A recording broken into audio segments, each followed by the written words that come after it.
Jimmy Valentine written by O Henry class 11-এর আমাদের third pros. এখান থেকে টেক্সচুয়াল গ্রামার আমাদের প্র্যাকটিস করতে হবে। আমরা ভয়েস চেঞ্জ প্র্যাকটিস করব, ন্যারেশন চেঞ্জ করব, জয়নিং করব, ট্রান্সফরমেশন করব, ডিগ্রি চেঞ্জ করব, নেগেটিভ সেন্টেন্স তৈরি করব। এমনি করে কিছু গ্রামার আমাদের প্র্যাকটিস করতে হবে জিমি ভ্যালেন্টাইন থেকে। তো তোমরা অনেকে হয়তো ডাফেন দাতের কোশ্চেন বাঞ্চ 2024টাকে বেছে নিয়েছো। সেই বইটা থেকে আমরা জিমি ভ্যালেন্টাইন থেকে যে সমস্ত ভয়েস চেঞ্জগুলো আছে সেগুলো আলোচনা করে নেব। এটা রয়েছে পেজ নাম্বার 64। একের দাগে জিমি ভ্যালেন্টাইন ওয়াজ অ্যাসিডাসলি স্টিচিং আপার্স। জিমি ভ্যালেন্টাইন এক মনে সেলাই করছিল আপার্সগুলোকে। তো একে যখন ভয়েস চেঞ্জ করবো, আপার্সটা অবজেক্ট, আপার্সটা সামনে আসবে, পাস্ট কন্টিনিউয়াসে আছে, ওয়ার বিং লাগাবো, সঙ্গে অ্যাসিডাসলি কথাটা আছে, আর ভার্বে থার্ড ফর্ম স্টিচ করবো, আর বাই জিমি ভ্যালেন্টাইন উল্লেখ করবো। আমাদের অ্যান্সার দাঁড়াবে uppers were assiduously being stitched by Jimmy Valentine. দুইয়ের দাগে the warden handed Jimmy his pardon. Warden Jimmy ভ্যালেন্টাইনকে তুলে দিলেন তার ক্ষমাপত্রটি। এখানে জিমি একটা অবজেক্ট আছে আর হিজ পার্ডন এটা আরেকটা অবজেক্ট আছে। আমরা জিমিকে ধরে উত্তর করব। জিমি যখন সামনে এলো, past indefinite tense was handed বসলো, তাহলে Jimmy was handed his pardons by the warden. আমরা তিনের দাগে আলোচনা করব the pardon had been signed that morning by the governor. উত্তর হবে the governor had signed the pardon that morning. চারের দাগে Jimmy took it in a tired kind of way. Jimmy এটাকে নিল একটা ক্লান্ত ভঙ্গিমায়। এখানে ইট অবজেক্ট, ইট সামনে এলো, উত্তর হবে it was taken in a tired kind of way by Jimmy. পাঁচের দাগে স্টপ ক্র্যাকিং শেপস, এটা ইম্পারেটিভে আছে, আমরা লিখবো you are advised to stop cracking safes. ছয়ের দাগে I never cracked a safe in my life. উত্তর হবে a safe was never cracked in my life by me. সাতের দাগে unlock him at 7 in the morning, তাহলে এটা imperative আছে, আমরা লেট দিয়ে উত্তর করতে পারি, let him be unlocked at 7 in the morning। আটের দাগে he gazed fondly at the finest set of burglar tools, তাহলে the finest set of burglar tools এটা পুরোটা অবজেক্ট সামনে চলে এলো, ওয়াজ গেজড ফন্ডলি অ্যাট বাই হিম। এখানে অনেকে ভুল কি করে, অ্যাটটাকে ছেড়ে যায়, তোমাদের কিন্তু এই বিষয়ে কেয়ারফুল থাকতে হবে। নয়ের দাগে these war invented bye Jimmy himself, এগুলো আবিষ্কৃত হয়েছিল জিমির দ্বারাই, প্যাসিভ ভয়েসে আছে, আমরা লিখবো জিমি নিজেই এগুলো আবিষ্কার করেছিল, জিমি হিমসেলফ ইনভেন্টেড দিজ। দশের দাগে I am representing the New York amalgamated short snap biscuit cracker and frazzled wheat company, মানে আমি প্রতিনিধিত্ব করছি এই কোম্পানিটার, মানে পুরোটা একটা কোম্পানির নাম, দ্য নিউ ইয়র্ক থেকে শুরু করে কোম্পানি পর্যন্ত, এটা পুরোটা আমরা অবজেক্ট হিসেবে তুলে আনলাম সামনে।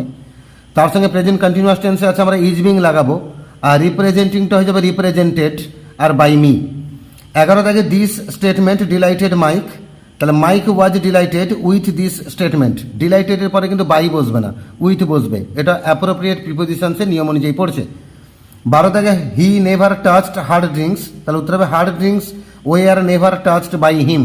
এইভাবে তোমাদের মনে হতে পারে আমি খালি অ্যান্সারগুলো বলে দিচ্ছি, এক্সপ্লেন করছি না, কিন্তু এটা অ্যাকচুয়ালি আমি তোমাদের কোশ্চেন ব্যাংকে গ্রামারগুলোকে সলভ করে দিচ্ছি। এর এখানে কিন্তু আমি গ্রামার শেখাচ্ছি না, গ্রামার শেখানোর ভিডিও আলাদা হবে। তার জন্য তোমরা যদি গ্রামার শিখতে চাও তাহলে আমার চ্যানেলে ভিজিট করো, প্লেলিস্টকে ক্লিক করে গ্রামারের ভিডিওগুলো বার করবে, সেখানে তোমাদের রুলস অনুযায়ী এক্সপ্লেন করা হয়েছে, কীভাবে ভয়েস চেঞ্জ হচ্ছে, কীভাবে ন্যারেশন চেঞ্জ হচ্ছে, কীভাবে ট্রান্সফরমেশন হচ্ছে, একটা পার্ট ধরে ধরে আলাদা আলাদা করে ভিডিও করা আছে।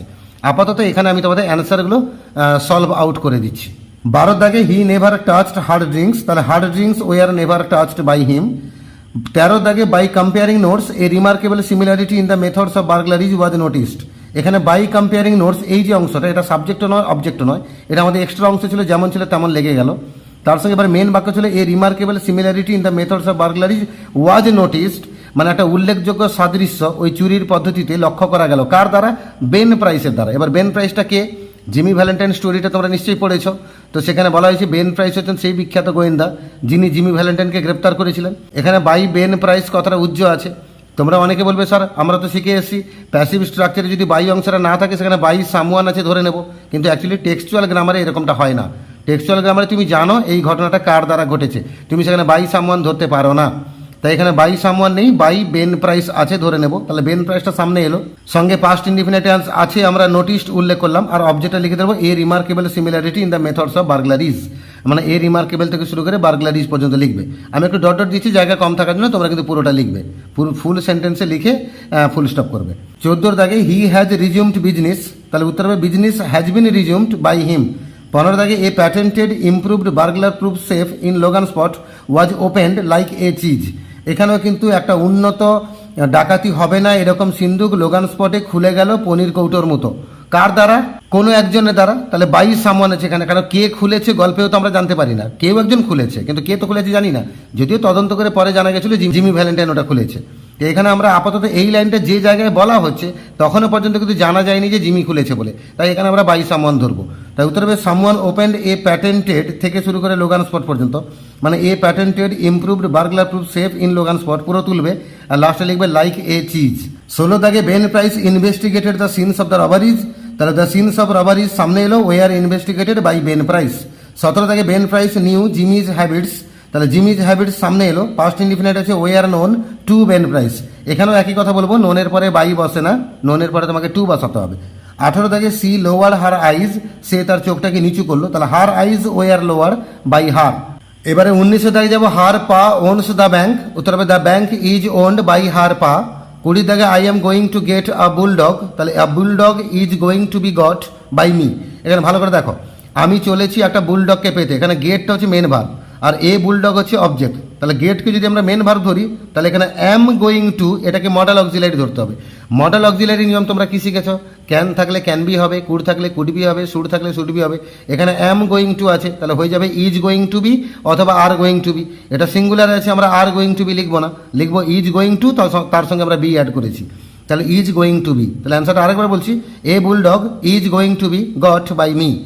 21 দাগে he had thought of shoe business, এখানে অফটাকে রাখতে হবে, সু বিজনেসটা অবজেক্ট, সামনে নিলাম সু business, had been thought of by him. 22 দাগে হি কর্ডিয়ালি গেভ ইনফরমেশন, তাহলে information was cordially given by him. 23 দাগে the dry goods and the general stores handle them, তাহলে দেমটা যখন সামনে আসবে দে হয়ে যাবে, পাস্ট ইনডিফিনিট আছে were handled by the dry goods and general stores. 24 দাগে the clerk need not call the boy, এখানে কলকে আমরা মেন ভার্ব ধরবো, উত্তর হবে দ্য বয়। এবার নিড নটটা মডেল অক্সিলারি, সেটা হয়ে যাবে নিড নট বি, আর কলটা থার্ড ফর্মে কল্ড, আর ক্লার্ক পেছনে গেলে বাই দ্য ক্লার্ক। 25 দাগে he would carry up his suitcase himself, মানে সে নিয়ে যাবে তার সুটকেসটা নিজেই, তাহলে his suitcase would be carried up by himself, মানে তার সুটকেস বয়ে নিয়ে যাওয়া হবে তার নিজের দ্বারা। 26 দাগে he accomplished the wish of his heart, তাহলে the wish of his heart was accomplished by him. 27 দাগে হি মেট অ্যানাবেল অ্যাডামস, তাহলে Annabel Adams was met by him. 28 দাগে he had won the respect of the community, তাহলে the respect of the community সামনে এলো, had been won by him. 29 দাগে mister Adams the typical plodding country banker approved of Spencer, মানে mister Adams যিনি হচ্ছেন মার্কামারা পরিশ্রমী গ্রামীণ ব্যাংকের মালিক, তিনি স্পেন্সারকে মেনে নিয়েছিলেন, তাহলে স্পেন্সারটা সামনে এলো, Spencer was approved of by mister Adams থেকে শুরু করে ব্যাংকার পর্যন্ত, মানে mister Adams the typical plodding country banker, এটা পুরোটা এখানে লিখবে, লিখে ফুল স্টপ দেবে। 30 দাগে I have quit the old business a year ago, আমি ছেড়ে দিয়েছি পুরনো বিজনেস 1 বছর আগে। কি ছেড়ে দিয়েছি? দ্য ওল্ড বিজনেস, তাহলে দ্য ওল্ড বিজনেস সামনে এলো, হ্যাজ বিন কুইট আ ইয়ার এগো বাই মি।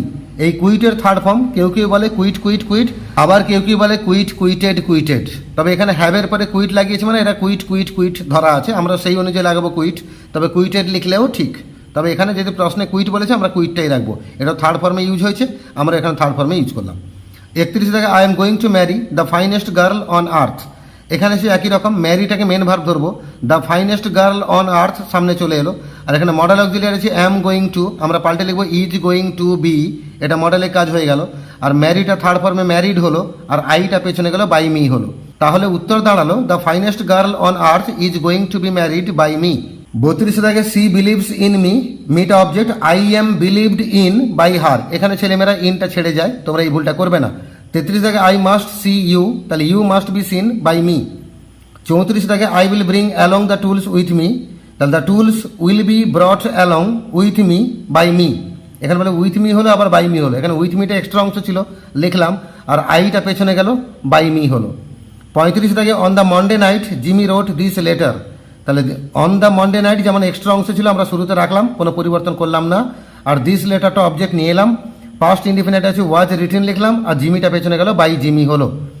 36 থেকে Jimmy took breakfast at the Adamses, Jimmy ব্রেকফাস্টটা গ্রহণ করলো অ্যাডামসের বাড়িতে, তাহলে breakfast object, breakfast was taken at the Adamses by Jimmy. 37 থেকে Jimmy set his suitcase down, তাহলে হিজ সুটকেস সামনে এলো, was set down by Jimmy. 38 থেকে I would save express charges by taking them up, এটা would আছে, হ্যাঁ তোমরা অনেকে বলো স্যার এটা হ্যাড আছে, হ্যাড থাকলে কিন্তু SAVED এখানে সেভড হতো, কিন্তু এখানে সেভ প্রেজেন্ট ফর্মে আছে মানে এটা উড আছে। I would save express charges by taking them up. এখানে বাই দেখে বাক্যটাকে প্যাসিভ ভাববে না, ভার্বকে তাকাতে হয়। উড সেভ আছে মানে এটা অ্যাক্টিভ ভয়েসেই আছে, এটা আমাদের এক্সট্রা অংশ। তাহলে এখানে অবজেক্ট ধরবো এক্সপ্রেস চার্জেস, তাহলে express charges would be saved, তারপর আইটা পেছনে গেল বাই মি হলো, আর এক্সট্রা অংশ ছিল বাই টেকিং দেম আপ, ওটা পেছনে জুড়ে দিলাম, দিলে আমাদের উত্তরটা হয়ে গেল। 39 দাগে the Elmore bank had just put in a new safe and vault, তাহলে a new safe and vault সামনে এলো, had been just put in by the Elmore bank. 40 দাগে the two children May and Agatha were delighted by the shining metal and funny clock and knobs, তাহলে এখানে দুটো মেয়ে আর Agatha এরা আনন্দিত হয়েছিল এই উজ্জ্বল ধাতুটাকে দেখে। তার মানে এখানে দ্য শাইনিং থেকে শুরু করে নবস অব্দি, the shining metal and the funny clock and knobs, এটা পুরোটা অবজেক্ট, পুরোটা সামনে চলে এলো। এই জিনিসটা আনন্দিত করেছিল এই দুটো মেয়েকে, তাহলে এই পুরো অবজেক্টটাকে সামনে তুলে আনলাম, মাঝখানে ভার্ব লাগালাম ডিলাইটেড, আর সাবজেক্টটাকে অবজেক্ট করব, তাহলে দ্য টু থেকে আগাথা পর্যন্ত, the two children May and Agatha, এটা পুরোটা এখানে তুলে দেবো। তাহলে আমার পুরো উত্তরটা একবার পড়ে শোনাচ্ছি। The shining metal and funny clock and knobs delighted the two children May and Agatha. Answer হলো 41 দাগে he did not want anything, তাহলে anything was not wanted by him. 42 দাগে May the 9 years old girl in a spirit of play had shut Agatha in the vault, এখানে অবজেক্টটাকে Agatha, তাহলে Agatha had been shut in the vault by, এই May থেকে শুরু করে play পর্যন্ত, May the 9 years old girl in a spirit of play, পুরোটা এখানে লিখবে, লিখে ফুল স্টপ দেবে। 43 দাগে the door cannot be opened, তাহলে no one can open the door, দরজাটাকে খোলা যাবে না, তাহলে কেউই দরজাটাই খুলতে পারবে না, এটা আমাদের ভয়েস চেঞ্জ হয়ে গেল। 44 দাগে the clock has not been wound nor the combination set, তাহলে no one has wound the clock nor set the combination. 45 দাগে they could just hear the faint sound of the child, তাহলে the faint sound of the child সামনে এলো, could be just heard by them. 46 দাগে open the door let the door be opened. 47 দাগে can't you men do something, তাহলে Kant something be done by you men question mark. 48 দাগে he looked at her with a queer soft smile on his lips, তাহলে এখানে হারটা object, এই হার যখন সামনে আসবে সি হয়ে যাবে, তাহলে উত্তর হবে she was looked at by him with a queer soft smile on his lips, এটা পুরোটা কুইয়ার থেকে লিপস অব্দি পুরো দেখে দেখে তুলবে, তুলে ফুল স্টপ দেবে। 49 দাগে she unpinned the bird from the bosom of her dress and placed it in his hand, সে ফুলটাকে তার বুকের কাছে কাপড় থেকে খুললো এবং সেটাকে তার হাতের মধ্যে রাখলো। এখানে দুটো ভয়েস চেঞ্জ হবে, যেটা অ্যান্ড দিয়ে জোড়া আছে, কম্পাউন্ডে আছে। আমরা লিখবো the bird was unpinned from the bosom of her dress and placed in his hand by her. 50 দাগে Jimmy stuffed it into his vest pocket, ইটটা অবজেক্ট, উত্তর হবে it was stuffed into his vest pocket by Jimmy. 51 দাগে he set his suitcase on the table and open it out flat, এটাও and দিয়ে জোড়া আছে, compound আছে, দুদিকে দুটো বাক্য আছে, আমাদের ডাবল প্যাসিভ ভয়েস করতে হবে। তাহলে his suitcase was set on the table and opened out flat by him. 52 দাগে he threw back the bolts and opened the door, এখানে দ্য বোল্টস সামনে এলো, were thrown back and the door was opened by him. 53 দাগে Jimmy put on his coat, তাহলে his coat was put on by Jimmy, put on মানে পরিধান করা, wear phrasal ভার্বে পড়েছিল তোমরা। 54 দাগে he heard a far away voice, তাহলে a far away voice was heard by him. আর 55 দাগে আই রিকগনাইজ ইউ, তাহলে you are recognized by me. এমনি করে জিমি ভ্যালেন্টাইন থেকে মোট 55খানা ভয়েস চেঞ্জ ছিল ডাফেন দাঁতের কোশ্চেন বানছে 2024-এ। তো 55খানা উত্তরই আমরা আলোচনা করলাম, তোমরা দরকার পড়লে এই উত্তরগুলোকে খাতায় নোট ডাউন করে নাও, এগুলো বারে বারে 2-3 খানি পড়ে নাও, দেখবে এগুলো সহজে মনে থেকে যাবে। আর পরীক্ষায় যদি জিমি ভ্যালেন্টাইন থেকে ভয়েস চেঞ্জ আসে তাহলে নিশ্চিন্ত থাকতে পারো এই 55খানা প্রশ্নের ভেতর থেকেই আসবে, তাহলে তোমাদের পরীক্ষা হলে কোনো সমস্যায় পড়তে হবে না। এখনও যারা চ্যানেলটাকে সাবস্ক্রাইব করোনি অবশ্যই সাবস্ক্রাইব করে রাখো, তোমাদের দরকারি ভিডিওগুলো তোমরা রেগুলার সময়ে পেতে থাকবে।